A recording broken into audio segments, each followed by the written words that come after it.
ஆண்டவராகிய இயேசு கிறிஸ்துவின் இனிய நாமத்தில் எல்லாருக்கும் இந்த மாதத்தின் உயிர்த்தெழுதலான இந்த நல்ல நாளிலே உங்களுக்கு வாழ்த்துக்களை நான் சொல்லிக்க ஆசைக்கிறேன். இந்த மாதத்தை தேவன் நமக்கு கிருபையாக அவர் கூட்டி தந்திருக்கிறார். இந்த மாதத்திலே முதலாவது மாதம் அவருடைய சமூகத்தில் நாம் இப்படி கூடுவதற்கு தேவன் பாராட்டி இருக்கிறதான அந்த இலக்கத்தை நினைக்கிற போது நான் உள்ளத்தின் ஆழத்திலிருந்து ஆண்டவருக்கு நன்றி சொல்ல நான் கடமைப்படுகிறேன். பிரியமானவர்களே, இன்றைக்கு வேதத்தின் ஒரு பகுதியை நாம் எடுத்துக்கொள்ளலாம். ஓசியாவின் தீர்க்கதரிசன புத்தகம் 6ஆம் அதிகாரம் 1ஆம் 2ஆம் வசனத்தை வாசிக்கும்படியாக நாம் கேட்கலாம். கர்த்தரிடத்தில் திரும்புவோம் வாருங்கள். நம்மை மீறினார் அவரே நம்மை குணமாக்குவார். நம்மை அடித்தார் அவரே நம்முடைய காயங்களை கட்டுவார். 2 நாளைக்கு பின்பு அவர் நம்மை உயிர்ப்பிப்பார். 3ஆம் நாளில் நம்மை எழுப்புவார். அப்பொழுது நாம் அவருடைய சமூகத்தில் பிழைத்திருப்போம். இந்த ஓசியா தீர்க்கதரிசன புத்தகத்தில் கர்த்தர் யாரை குறித்து இதை பேசியிருக்கிறார் என்று சொன்னால், முழுக்க தேவனுடைய பிள்ளைகளை பற்றி. தேவனுடைய பிள்ளைகள் மனம் திரும்பப்பட்டதான ஜனங்கள், பாவத்தை விட்டுட்டு, பழக்க வழக்கங்களை விட்டுட்டு, பாவத்தின் அடிமத்தனங்களை விட்டுட்டு, இச்சையை விட்டுட்டு, வெறித்தனமான காரியத்தை விட்டுட்டு, எல்லாத்தையும் பொய்யை விட்டுட்டு ஒரு நீதியான ஒரு வாழ்க்கையில் வாழும்படியாக மனம் திரும்பி கடந்து வந்ததான ஒரு தேவ பிள்ளைகளுடைய நிலம். அவங்களை மீண்டுமாய் தீர்க்கதரிசியாகிய ஓசியாவின் மூலமாய் கர்த்தர் பேசுகிறார். ஓசியாவின் மூலமாய் கர்த்தருடைய தீர்க்கதரிசி என்ன சொல்லுகிறது? கர்த்தரிடத்திற்கு திரும்புவோம் வாருங்கள்.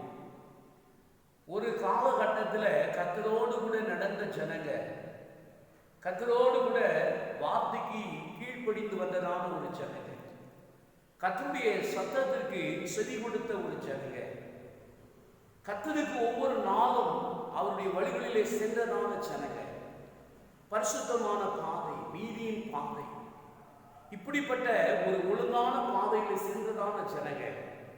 ஆனால் காலங்கள் கடந்து வர வர அவருடைய நிலைகள், அவருடைய இருதயம், அவருடைய சரீரம், அவருடைய மனநிலைகள் எல்லாம் மாறி.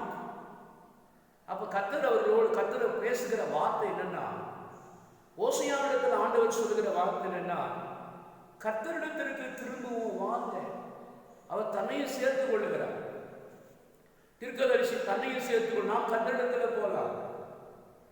நமக்கு காயப்பட்டு இருக்கிறோம், ஒரு நம்ம பாதிக்கப்பட்டு இருக்கிறோம், நம்ம பிழைக்கணும், நம்முடைய ஆத்மா நம்ம உயிர்ப்பிக்கப்படணும், நம்முடைய சரீரத்தில் மாறுதல் உண்டாகணும், நமக்கு ஒரு சமாதானம் காணப்படணும். அதுக்கு யாரிடத்தில் போறது? இன்னைக்கு ஒரு சமாதானம் வேணும், ஒரு சௌக்கியம் வேணும், ஒரு ஆறுதல் வேணும். இந்த யாரிடத்திற்கு போறது? நம்ம கர்த்தரிடத்தில் போகலாம்.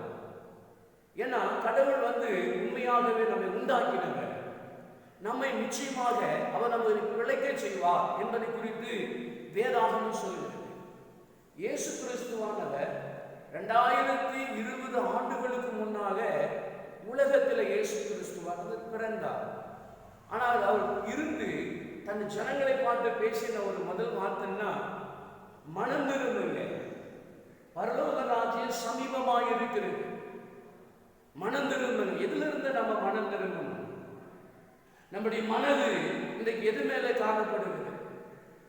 இன்னைக்கு பார்க்கிற போது மனம், சில பேர் மேல பணம் மேல இன்னைக்கு மனம் வைத்திருக்கிறாங்க, சொத்து பத்துகள் மேல மனதை வைத்திருக்கிறாங்க, இச்சைகள் மேல மனதை வைத்திருக்கிறாங்க. அதிலிருந்து விடுபட முடியாம, அதிலிருந்து வெளிவர முடியாம எத்தனையோ பேர் இன்னைக்கு பாதிக்கப்பட்டவங்களா இருக்கிறாங்க. ஆனா சொல்லுகிறவர் யாருன்னு கேட்டீங்கன்னா, ஆண்டவராகிய தேவன். மனம் திரும்புங்க, பரலோக ராஜ்யம் சமீபமா இருக்கிறது, இயேசு வரப்போறார். ஆனா இருக்கிற சம்பவங்கள் எல்லாம் நினைக்கும் போது சரீரத்துக்கு விரோதமாக, நம்ம மனசுக்கு விரோதமாக, நம்ம வாழ்க்கைக்கு விரோதமாக, நம்ம குடும்பங்களுக்கு விரோதமாக பார்க்கிற போது இருதயம் கடினப்படுகிறது. பிரியமானவர்களே, நான் மனம் திரும்புவோம். மனம் திரும்புதல 2 விதமான மனம் திரும்புதல் இருக்கு. சில பேர் ஏதோ ஒரு காரியத்துல நான் வந்துட்டேன் அவன் சொல்லி வருவாங்க. சில பேர் உண்மையான ஒரு மனம் திரும்புதல் கூட வருவாங்க. மனம் திரும்புதல்ல போலித்தனமான ஒரு மனம் திரும்புதல், உண்மையான ஒரு மனம் திரும்புதல் இருக்குது. அதாவது உண்மையான ஒரு மனம் திரும்புதலும் பொய்யான ஒரு மனம் திரும்புதலும் இருக்கு. அதற்கு உதாரணமாக நம்ம பார்க்கிற போது, நீங்க பெத்லகேம் எப்பாப்ராத்தா என்னப்பட்டதான இடத்தில் இருந்தவர்களை குறித்து வேதாகமம் சொல்லுகிறது பார்க்கிறோம். நீங்கள் ரூத் புஸ்தகத்தை எடுத்துக்கொண்டு நீங்க வாசித்தீங்க ஆனா எலிமெலேக்கு, நகோமி அவர்களுக்கு கொடுக்கப்பட்டதான பிள்ளைகளை குறித்து நீங்க வேதத்தில் பார்க்கலாம். அப்பத்தினுடைய வீட்டில் இருந்த அவர்கள் எப்படிப்பட்டவர்களாக அப்பத்தை வீட்டை விட்டு அவர்கள் தூர போனார்கள், மோவாப்புக்கு போனார்கள் பார்க்கலாம். அவருடைய மனது மோவாப்பிலே போனது. இன்றைக்கு அநேக கடவுளோடு கூட இருக்கிற நான் மனம் திரும்பிட்டேன் அப்படின்னு அவங்க சொன்னாலும் கூட அவருடைய மனது பார்க்கிற போது உலகம் பாவத்தின் மேலே காணப்படுகிறது, அவருடைய இச்சைகள் மேலே காணப்படுகிறது. இப்படிப்பட்டதான மனம் திரும்புதல் சீரா இல்லாததுனால சூழ்நிலைகள் வரும்போது மாறி போய் விடுவார்கள். சில பேர் பாவத்தை விட்டுட்டேன், இச்சையை விட்டுட்டேன், கொலையை விட்டுட்டேன், திருட விட்டுட்டேன், நான் பொய்யை விட்டுட்டேன், எல்லாவற்றிலிருந்து நான் மனம் திரும்பிட்டேன். கொஞ்ச நாள் நடப்பாங்க, கொஞ்ச நாள் கடந்து வருவாங்க. ஆனா வர வர வருகிற நாட்களில் பார்க்கிற போது உலகத்தில் இருக்கிற காரியங்களை பார்க்கும்போது, ஜனங்களை பார்க்கும்போது, பொருள்களை பார்க்கும்போது, இச்சையான காரியங்களை பார்க்கும்போது அவருடைய மனசு இழுக்கப்பட்டு போகிறது. அதுல விழுந்து இன்னைக்கு எழும்ப முடியாதபடி இன்னைக்கு கிடக்கிறாங்க. இன்னைக்கு அநேகரால நான் வரணும், கடவுள்கிட்ட வரணும், எல்லாத்தையும் விட்டுட்டு வரணும். ரட்சிக்கப்பட்டவங்களும் அப்படிதான் சொல்றாங்க, ஆண்டவரை ஏற்றுக்கொண்டவங்களும் அப்படிதான் சொல்றாங்க, ஆண்டவரை ஏற்றுக்கொள்ளாதவங்களும் அப்படிதான் சொல்லிட்டு இருக்காங்க. என்னால் எழும்ப முடியல, அதுல இருந்து எழுந்து வர முடியல. ஆண்டவராகிய இயேசு கிறிஸ்துவை கடவுளை நம்ம நோக்கி பார்க்கும் போது, கூப்பிடும் போது அவர் நமக்காக நின்று கூட அவர் இறங்குகிற தேவனாகவே அவர் இருக்கிறார். தேவனுக்கு மகிமை உண்டாகட்டும். வேதாகமம் அதுதான் சொல்லுகிறது. எரேமியாவின் தீர்க்கதரிசனத்துல 3ஆம் அதிகாரத்துல 10ஆம் வசனத்தை நீங்க வாசித்து பாருங்க. எரேமியாவின் தீர்க்கதரிசனம் 3ஆம் அதிகாரம் 10ஆம் வசனம். இவைகளெல்லாம் கண்டும் யூதா என்கிறதான அவருடைய சகோதரியாகிய துரோகி கள்ளத்தனமாய் திரும்பினாலே அன்றி முழு இருதயத்தோடும் என்னிடத்தில் திரும்பவில்லை என்று கர்த்தர் சொல்கிறார். முழு இருதயம். ஒரு வாலிபன் வந்தான், லூக்கா எழுதின சுவிசேஷத்துல ஒரு வாலிபன் வந்தான். அவன் பணக்காரன் நான் ஒரு வாலிபன். ஆனா அவனுக்கு என்ன ஒரு பெரிய ஆசை அப்படின்னா, அவன் சொர்க்கராஜ்யத்துக்கு மோட்சத்துக்கு வரும், நித்தியத்துக்கு வரும். அந்த நித்தியத்துக்கு வருவதற்காக இயேசு கிறிஸ்துவிடத்தில் கேட்க வந்தான். ஆண்டவரே, நீ நல்லவர், நீ நல்ல போதகர், ஆனா நித்தியமான அந்த ஜீவனை நான் சுதந்திரித்துக்கணும் அப்படின்னு கேட்டான். அதற்கு நான் என்ன செய்யணும்னு அவன் கேட்டான். இயேசு கிறிஸ்துவானவர் அவனிடத்தில் சொன்ன, தாயையும் தகப்பனையும் கனம் பண்ணுவாயாக. அவன் சொன்னா, இல்லை, நான் சிறு வயதிலிருந்து இதெல்லாம் நான் கடைபிடித்து நடந்து வரேன். ஆனா அவன் அதிக ஆஸ்தி உள்ளவனாக இருந்தபடினால மற்றவனுக்கு கொடுக்கறதுக்கு அவனுக்கு இறுதியும் இல்லை. அதனால ஆண்டவர் பார்த்து சொன்னார், உனக்கு இருக்கிறதெல்லாம் வித்து தரித்திரருக்கு கொடுத்துரு, அவங்கள நேசித்துட்டு எல்லாத்தையும் கொடுத்துட்டு என் பின்னாடி வா அப்படின்னு ஆண்டவர் இயேசு சொல்லும் போது அதை கேட்டான். ஆனா அதை வந்து அவன் மனம் திரும்பல. அவனுக்கு கற்பனைகள் தெரிந்திருக்கலாம், நியாயங்கள் தெரிந்திருக்கலாம். ஆனா சில பேர் என்ன சொல்றாங்க, எனக்கு இயேசுப்பாவை பத்தி தெரியணுவாங்க. இன்னைக்கு ஊழியக்காரங்க, ஊழியக்காரிங்க, தேவனுடைய ஜனங்க, இன்னைக்கு அல்லாதவங்க கூட பேசிக்கொள்ளுகிற வார்த்தை என்னன்னு கேட்டா, எனக்கு ஆண்டவரை பத்தி தெரியும், எங்க வீட்டுல பைபிள் இருக்கு, எங்கிட்ட பரிசுத்த வேதாகமம் இருக்கு, ஆனா அந்த வேத வசனங்கள் எல்லாம் எங்களுக்கு நல்லா தெரியும். ஆனா அவங்களுடைய மனது எப்படிப்பட்ட ஒரு மனதா இருக்கு? இன்றைக்கு மனது திரும்பாம சரியான ஒரு மனம் திரும்புதல் இல்லாமல் இருக்கிறார்கள். அப்படி அல்ல. இவனுடைய மனம் திரும்புதல் இயேசுவிடத்தில் வந்தது உண்மைதான். பரலோகத்தையும் அந்த நித்தியத்தையும் பெறுவதற்கு ஆசைப்பட்டது உண்மைதான். ஆனால் அவனுடைய மனசு பணத்தின் மேலே இருந்தது, பொருட்கள் மேலே இருந்தது. அதிலிருந்து அவன் மனம் திரும்ப அவனுக்கு இருதயம் இல்லை.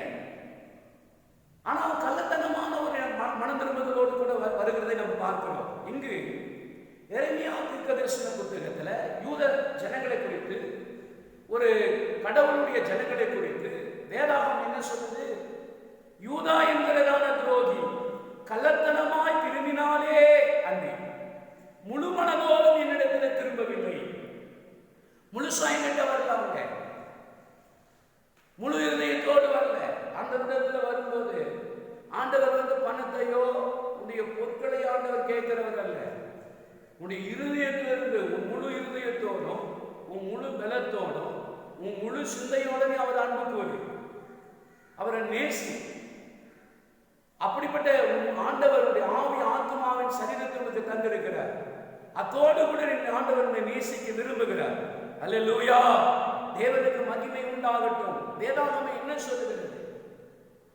முழு மனசோடு கூட மனம் திரும்பி இருக்கிறார்களா? கள்ளத்தனமாய் அல்ல, முழு மனதோடு கூட ஆண்டவர் விரும்பும்படியாக சொல்கிறார். ஆண்டவரோடு கூட நடந்தவங்க. மோசேயோடு கூட ஆண்டவர் பேசினார்.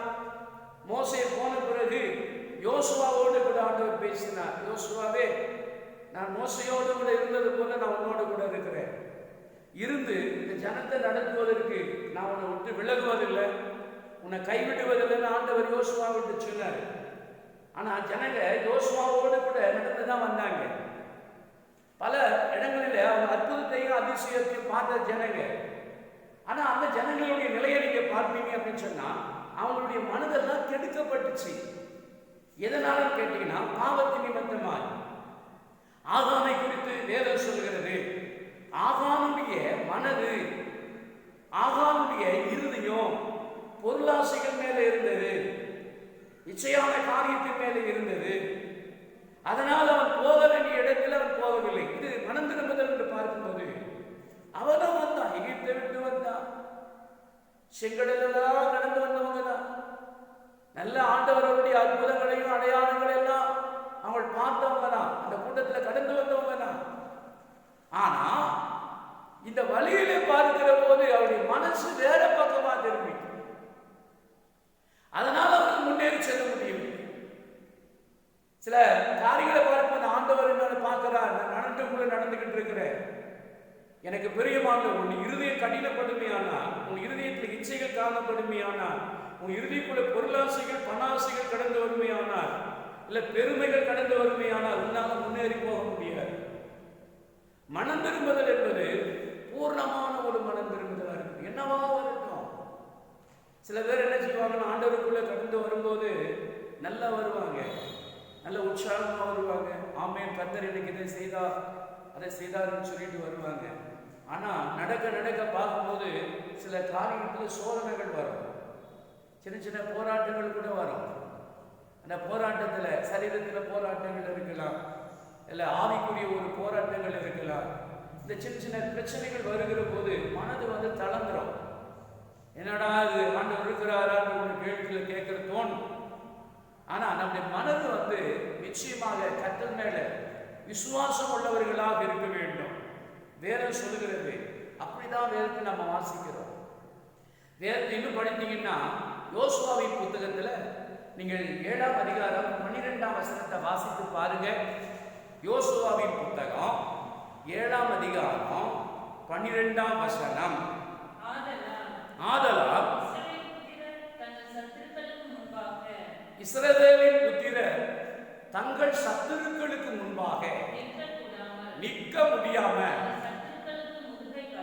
முதுகை காட்டினார்கள், அவர்கள் சாபத்தீடானார்கள்.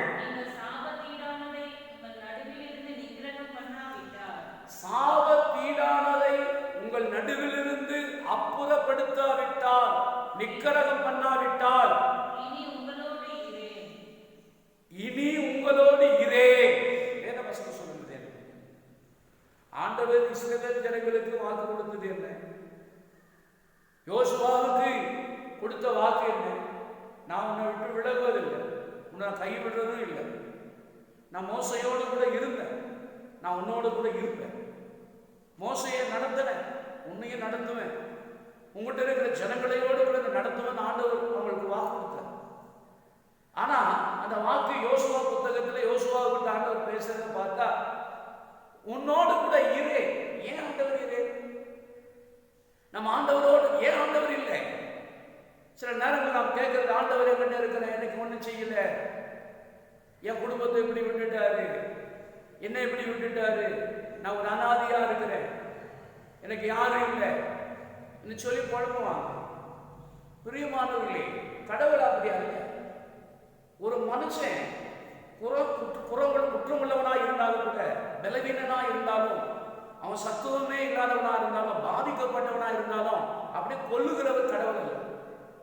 எப்படியாவது அந்த இடத்துல இருந்து அவனை தூக்கணும், எப்படியாவது அந்த இடத்துல இருந்து அவனுக்கு ஒரு மாறுதல் உண்டாக்கணும். அதற்கு என்ன செய்கிறார்? ஆண்டவர் வார்த்தைகளை கொண்டு பேசுகிறார், தேவ தீர்க்கதரிசிகளை கொண்டு ஆண்டவர் பேசுகிறார். தன்னுடைய ஜனங்களை அந்நாட்களை நடத்துவதற்கு எப்படியெல்லாம் ஆண்டவர் பேசுகிறார். ஒரு தீர்க்கதரிசி எழுப்பி தன் ஜனங்களோடு கூட ஆண்டவர் பேச விரும்பினார். அவங்க இருக்கிற நிலவுகள் என்ன, அவங்க இறுதியை கெட்டு போயிருக்கிறதையும், அவங்க சரீரம் கெட்டு போயிருக்கிறதையும், அவங்க சூழ்நிலைகள் எல்லாம் தேவனோடு கூட இருக்கிறதை விட்டு போயிருக்கிறதை கண்டு தீர்க்கதரிசிகளோடு கூட ஆண்டவர் பேசினாங்க. ஜனம் அப்படி இருக்கிறாங்க, அவங்களுக்கு போய் நீங்க எச்சரிக்கை சொல்லுங்க, அவங்களுக்கு கண்டிப்பா சொல்லுங்க, அதுல இருந்து அவங்களை மனம் திரும்ப சொல்லுங்க, நான் இதை செய்வேன் அப்படின்னு சொல்லி ஆண்டவர்கள் சொல்லி அனுப்பினார். இன்னைக்கு ஆண்டவர் அங்கங்க ஒவ்வொரு தீர்க்கதரிசிகளையும் போதகர்களையும் வசனங்களை கொண்டு ஆண்டவர் பேசிக்கொண்டே இருக்கிறார். எப்படியாவது ஜனங்கள் மனம் திரும்பி வருகிறதான ஆத்மா அழிவுக்கு, சரீரத்தின் அழிவுக்கு தங்களை தப்பிக்கொள்ள வேண்டும், ஆனால் தங்கள் பாவங்களிலிருந்து ஜனங்கள் மனம் திரும்ப வேண்டும் என்று சொல்லி கர்த்தர் விரும்புகிறார். அந்த விருப்பத்தை தான் இன்றைக்கு தேவன் அவர் நினைத்துக் கொண்டிருக்கிறார். வேதாகமத்தை நீங்க வாசிக்கும் போது சிலர் தங்கள் பழைய பழக்க வழக்கங்களை விட மாட்டாங்க.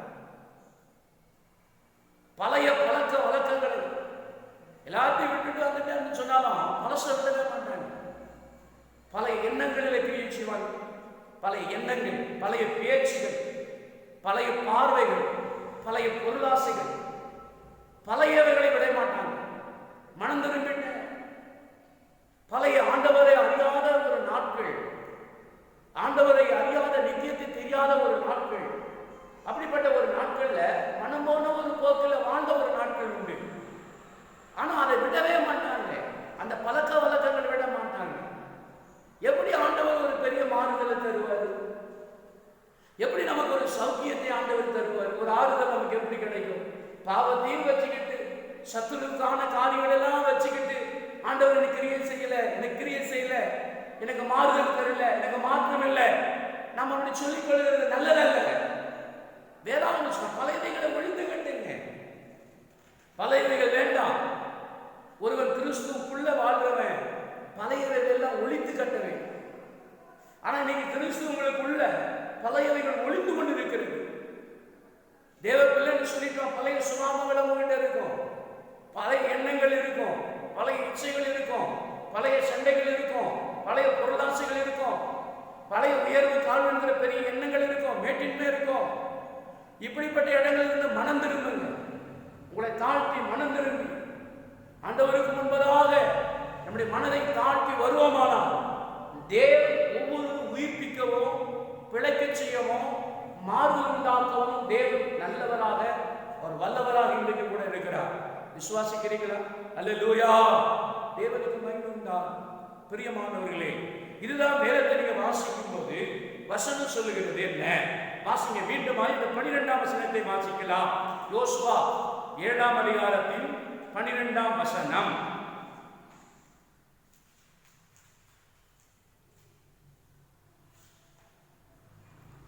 சிலர் தங்களுடைய பழைய பழக்க வழக்கங்களை அவர் விடாமல் இருந்த நானை பார்க்கும் போது பழசிட்டவே இல்லை. நான் எல்லாத்தையும் விட்டுட்டேன், எல்லாத்தையும் விட்டுட்டேன். இனிமேல் எனக்கு எகிப்து வேண்டாம், இந்த பார்வோனுடைய கிரிகள் வேண்டாம், அந்த ஜனங்களுடைய சுவாபம் வேண்டாம், இன்னைக்கு நீதி போதும், பரிசுத்தம் போதும், உண்மை போதும், அப்படி நடந்து வந்தவங்க தானே. ஆனா நடக்கிற கண்களால நிறைய காரியத்தை நம்ம பார்க்கிறோம், காதுகளால நம்ம கேட்கிறோம். கண்களால் பார்க்கும்போது அந்த கண்கள் நமக்கு இச்சைகளை தூண்டி காதுகள் வழியாக கண்கள் வழியாக நம் இருதயத்துக்குள்ள போய் நம்முடைய மனதை கெடுக்க செய்யும். மனது கெடுக்கப்படுகிறது. அப்படியானா இந்த மனம் புதிதாக மறுரூபமாகணும். இந்த மனம் புதிதாகி மறுரூபம் ஆகணும்னு சொன்னா இந்த மனதை உண்டாக்கினவர், மனதை வைத்தவர் தான் கடவுள். இந்த சரீரத்தை மண்ணினாலே அவர் அழகாக உருவாக்கினவர் கடவுள். அவர் அண்டையில் நாம் ஒப்பு கொடுக்கும் போது, ஆண்டவர் இந்த சரீரமும் இந்த மனதும் இந்த ஆவியும் எனக்கு விரோதமாக இருக்கிறது, என்னை ஒப்பு கொடுக்கிறேன், எனக்கு ஒரு மாற்றத்தை தாரும் என்று கேட்போம்னா நிச்சயமா ஆண்டவர் கிரியை செய்ய வல்லவராக இருக்கிறார். அல்லேலூயா, தேவனுக்கு மகிமை உண்டாகும். ரூத் புஸ்தகத்துல 1ஆம் அதிகாரம் 15ஆம் வசனத்தை வாசிப்படியா நான் கேட்கலாம். ரூத்தின் புஸ்தகம் 1ஆம் அதிகாரம் 15ஆம் வசனம்.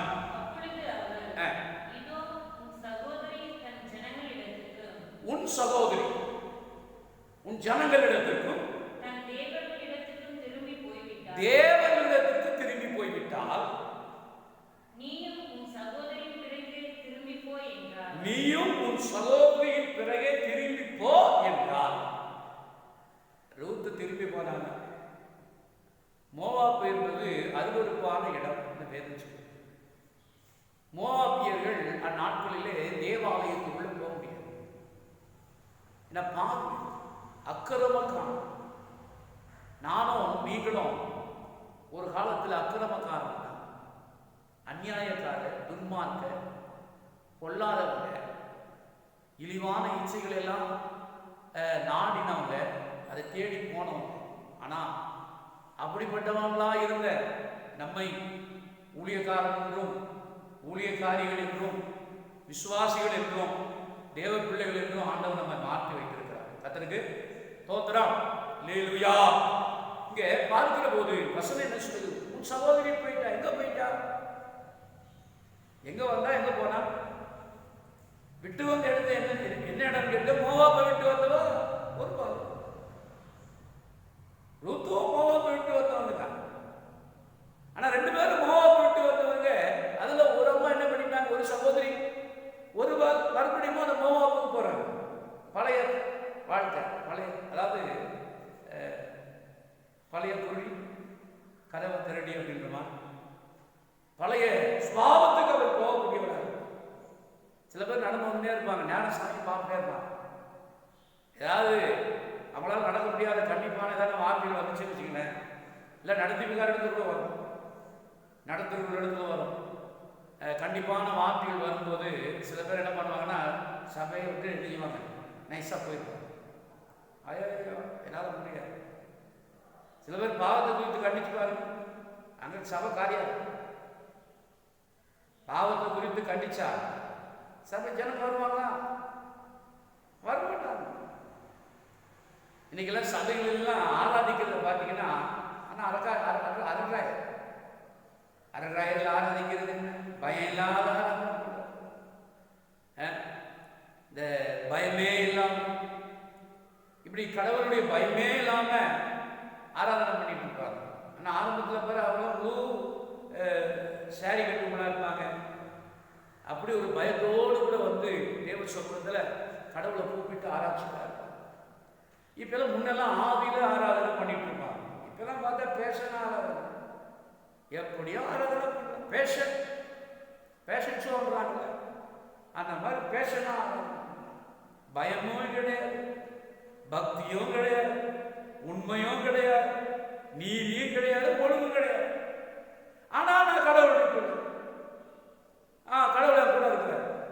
இன்னைக்கு செத்தா நான் நேரம் பரலோகம் மோட்சம் போயிடுறேன்னு சொல்லுவேன். அதெல்லாம் கனவு.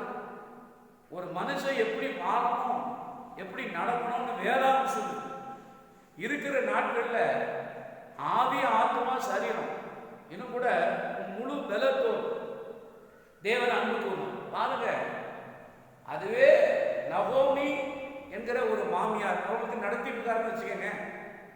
ஆனா அவங்க சொல்ல வார்த்தை ரூத்துக்கும் அந்த வார்த்தையை தான் சொன்னாங்க, ஒரு பாலுக்கும் அந்த வார்த்தையை தான் சொன்னாங்க. ஆனா ரூத்து அந்த வார்த்தையை கேட்டு நின்றால் நம்ம பார்க்கணும்.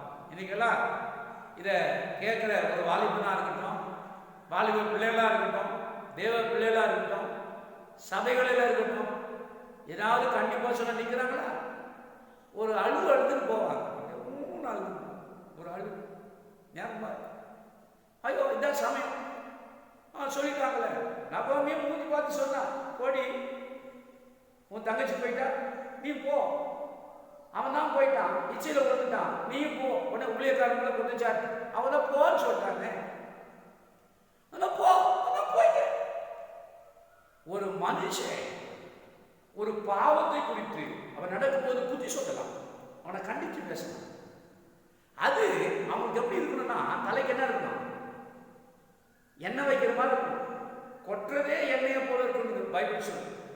நீதிமான தயவா என கொட்டட்டும், என் தலைக்கு எண்ணெயை போல இருக்குன்னு பைபிள் சொல்லு. ஆனா என்ன மாதிரி எடுத்துக்கிறாங்க, என்னமோ எடுத்துக்கிறாங்க. அவங்க எடுத்துக்கிறது ஒவ்வொரு டைப்ல எடுத்துக்கிறாங்க. எடுத்துக்கிட்டு அவங்களா போயிடுவாங்க. அவங்க போறது மாத்திரம் இல்லை, ஒரு கூட்டத்தை கூட்டும் போயிடுறாங்க. அவங்க விடுறது இல்லாம இன்னொரு கூட்டத்தையும் கூட்டு கொடுத்துடுறாங்க. நம்ம ஆத்மா மிகவும் ஜாக்கிரதையா இருக்கு. தாங்க எடுத்து இல்லாம மற்றவங்க கேட்டுக்குவாங்க. போகும்போது சும்மாவா போகுது, திருடன் வரான்னு வச்சுக்கோங்களேன். இப்பெல்லாம் செருப்பெல்லாம் வெளியில் இருக்குது, ஆனால் இப்போ எந்த செருப்பு இல்லை, இருக்குது 2 ஜோடி 3 ஜோடி தான் செருப்பு இருக்கும். ஆனால் இன்னைக்கு நான் சொல்றேன், ஆனால் ஆராதனை இருக்கிற நாட்களில் பார்க்கும்போது நிறைய ஜோடி செருப்பு இருக்கு. திருடன் வருவான், என்ன பண்ணுவான், சும்மா வாப்போம், திருட்டு பழக்கம் இல்லை. ஏதாவது முக்கியமான செருப்பு புது செருப்பு தூக்கிட்டு தான் போவோம். அது போல தூக்குறவன் என்ன செய்வான், நீ ஒன்று தூக்கி ஒன்று சொல்லதான் செய்யுமா. இது திருடனுடைய வேலை, சுபாவம்.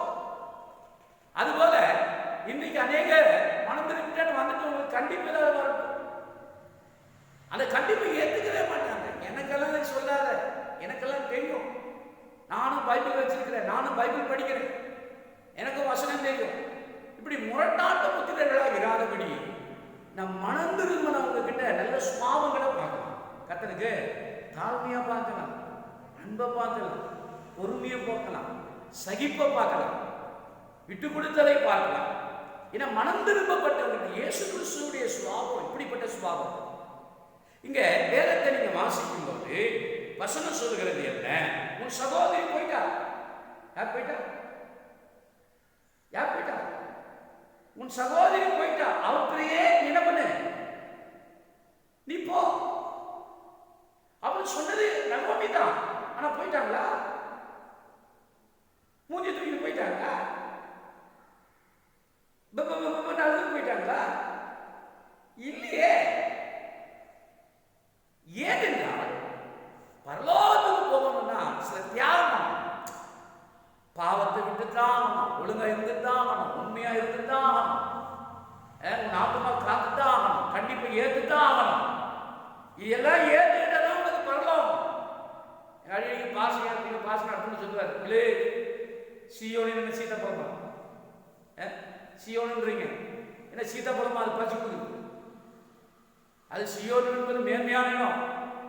பூமியில தியாகம் பண்ணணும். என்ன தியாகம் பண்ணணும்? ஆவிக்கும் ஆத்மாவுக்கும் சரீரத்துக்கும் விரோதமா போர் செய்கிறத போராடி வெல்லணும்.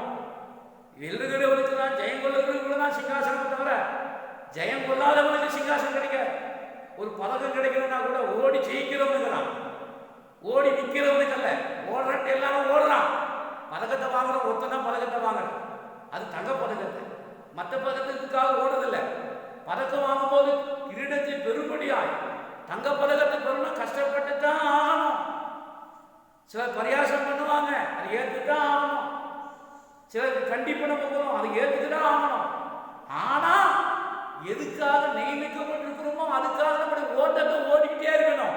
அல்லேலூயா. அதாவது மனதுக்கும் மாம்சத்துக்கு விரோதமாக போர் செய்கிற கிரிகள் இருக்கு. அப்படின்னா இவைகளெல்லாம் எதிர்த்து நம்முடைய மனது அடக்கி நம் தேவனுக்காக நம் ஒரு ஓட்டத்தை ஓடி கொண்டிருப்போமானா நமக்காக மேன்மையான இடத்தை ஆண்டவர் வைத்திருக்கிறார். விசுவாசிக்கிறீங்களா? அல்லேலூயா. ஒரு வசனத்தை நான் வாசிக்க மீண்டும் கேட்கிறேன். மார்க் எழுதின சுவிசேஷத்துல 7ஆம் அதிகாரம் 21ஆம் வசனம், 22, 23ஆம் வசனம். யாக்கோபு மார்க் 7ஆம் அதிகாரம் 22 1 வசனம் 22 வசனம். மார்க் எழுதின எப்படி எனில் மனுஷனுடைய இருதயத்துக்குள்ள இருந்து என்ன வருது? உட்கார்ந்தே இருப்பான் கோயில்ல, ஆனா எப்படி இருப்பான்? சிந்தனை எங்க போகுது? சில பேர் எல்லாரும் உள்ள வந்துட்டான்னு வாங்க, ஆனா சிந்தையெல்லாம் கொள்ளாத சிந்தை. சில பேருக்கு நல்ல சிந்தையா இருக்க மாட்டாங்க. சில பேருக்கு சிந்தனை பார்வை கூட நல்ல பார்வை பார்க்க மாட்டாங்க. பார்க்குற பார்வை என்ன பண்ண பார்வை? என்ன பார்வை? இயேசு கிறிஸ்துவை பார்த்தீங்கன்னா அவர் வாலிப பருவத்தில் அவர் ஊழியம் செய்யும்போது அவர் அநேகரை பார்த்து அவர் பார்த்தார். ஆனால் பார்த்த ஸ்திரீகளாக இருக்கட்டும், பிள்ளைகளாக இருக்கட்டும், அவங்கள பார்க்கும்போது மகளேன்னு சொல்லி ஒரு அருமையான பார்வையில் பார்த்தார். ஆனால் இன்னைக்கு பார்க்குற பார்வை சரியா இருக்குதா? பார்வையில் சிந்த சீர்கெடுவது, பார்வைக்கை சரியில்லாமல் போயிடுறது, கொள்ளாத சிந்தைகளும்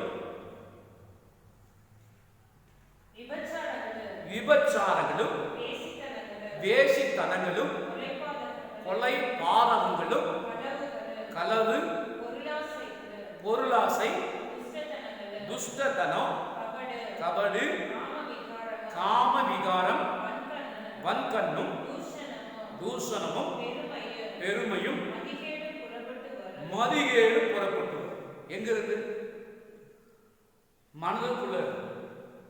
இப்ப இந்த மனம் மாற்றப்பட்டிருக்க, இதெல்லாம் இருக்குது இல்லை, ஏதாவது ஒன்று இருக்குனாலும் என்ன செய்யல?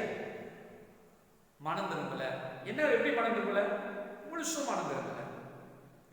மனம் திரும்பிட்டேன்னு சொல்றவங்க கிட்ட இது இருக்கலாமா? சில பேர்கிட்ட இது மார்க் எழுதின சுவிசேஷம் 7ஆம் அதிகாரத்தில் 21, 22, 23 வசனத்துல ஆண்டவருடைய வார்த்தையை நாம் இப்படி வாசிக்க எழுதப்பட்டிருக்க. என்னன்னா இருதயத்துக்குள்ள இருந்து, அதாவது மனதுக்குள்ள இருந்து கொள்ளாத கிரியைகள் வெளிப்படும். சில நேரங்களில் உள்ள இருக்கிறது வெளியே தெரியாது, சில நேரத்தில் உள்ள இருக்கிறது வெளியே வந்துடும், சில நேரத்தில் உள்ள இருக்கிற அத்தனையும் வராது, சில உள்ள இருக்கிறது சில சுபாவங்கள் வெளியே தெரியும், அந்த மாமிசம்.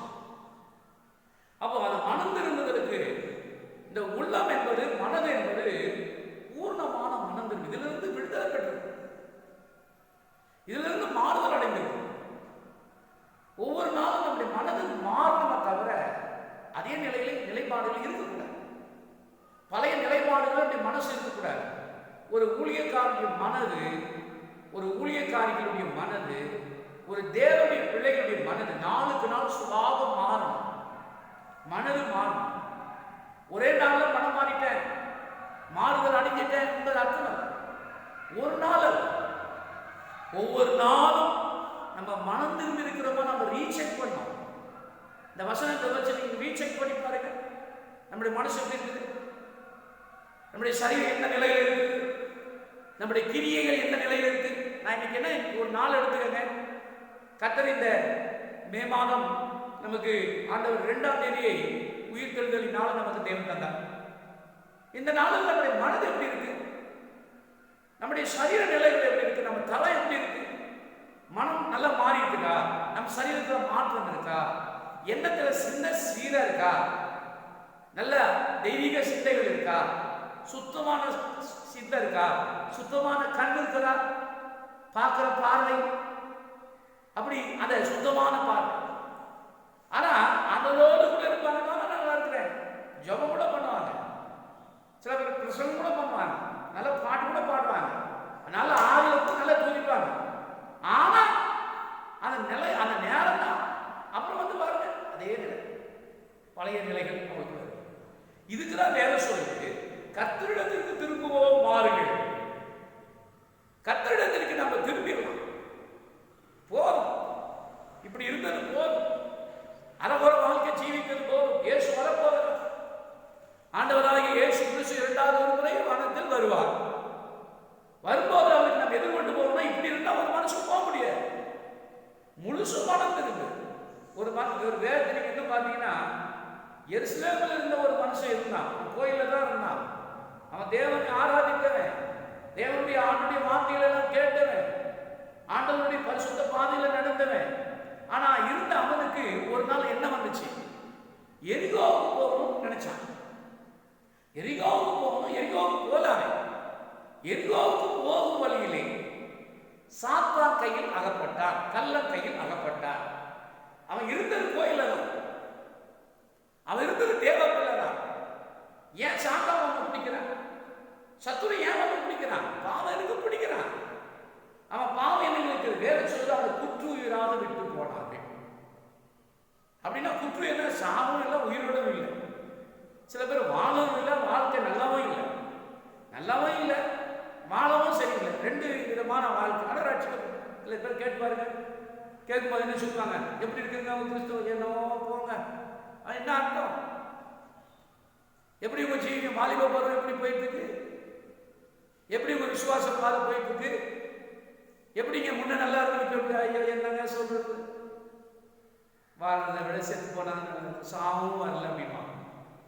சாவுதான் எனக்கு வரல. என்ன அர்த்தம்? ரெண்டு கட்டதான நிலை. இப்படி இல்லை, அப்படி இல்லை. இந்த நிலையில் இருக்கிற நாம் அழைக்கப்பட்ட அழைப்புகளை நடக்கும் போது கஷ்டம் இருக்கும்.